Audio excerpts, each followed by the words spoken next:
புதுச்சேரியில் இருந்து கடலூர் செல்லும் சாலையில் இடையார்பாளையம் மேம்பாலம் வெள்ளத்தால் சேதமடைந்து உள்வாங்கியதால் பரபரப்பு ஏற்பட்டிருக்கிறது. மிரட்டாற்றில் ஏற்பட்ட வெள்ளத்தால் மேம்பாலம் சேதமடைந்ததால் போக்குவரத்து பாதிப்பு ஏற்பட்டு வாகனங்கள் திருப்பிவிடப்பட்டன. இதை அண்மை செய்தியாக பார்த்துக் கொண்டிருக்கிறோம். இது பற்றிய மேலும் விவரங்களை வழங்குவதற்காக எமது செய்தியாளர் எழில்குமார் இணைப்பில் இருக்கிறார். எழில்குமார், வணக்கம். இது குறித்த முழு விவரங்களை பதிவு பண்ணுங்க. செஞ்சல் புயல் காரணமாக புதுச்சேரியில் முழுவதுமாக வெள்ளக்காடாக மாறியது. மேலும் பல்வேறு மலட்டாறு உள்ளிட்ட பல்வேறு ஆற்றில் ஏற்பட்ட வெள்ளப்பெருக்கு காரணமாக கரை புரண்டு ஓடியது. இதனிலேயே புதுச்சேரியிலிருந்து கடலூர் செல்லும் சாலையில் உள்ள இடையார்பாளையம் அருகே உள்ள பாலத்தில் மலட்டாற்றின் வெள்ளமானது கரை புரண்டு ஓடியது.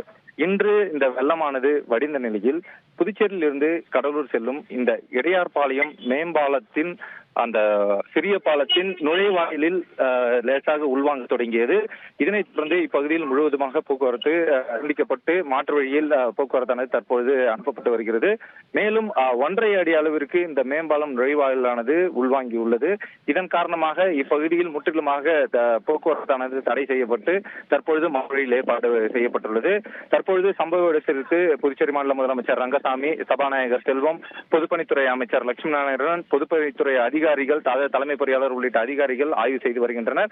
மேலும் உடனடியாக இந்த மேம்பாலத்தை சீர் செய்வதற்கான நடவடிக்கை எடுக்கவும் முதலமைச்சர் ரங்கசாமி உத்தரவிட்டுள்ளார். தற்போது இந்த பாலம் உள்வாங்கியதன் காரணமாக புதுச்சேரியிலிருந்து கடலூர் செல்லும் வாகனங்கள் மாற்றுப்பாதையில், அதாவது கொம்பாக்கத்திலிருந்து திருக்காஞ்சி, தவளக்குப்பம் வழியாக கடலூருக்கு திருப்பிவிடப்பட்டுள்ளது.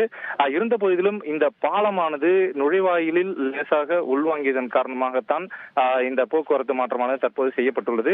இருந்த போதிலும் நாளைய தினமே இந்த மேம்பாலத்தை சீர் செய்வதற்கான நடவடிக்கையை பொதுப்பணித்துறை அதிகாரிகள் செய்ய உள்ளனர். விவரங்களை வழங்கியதற்கு நன்றி எழில்குமார்.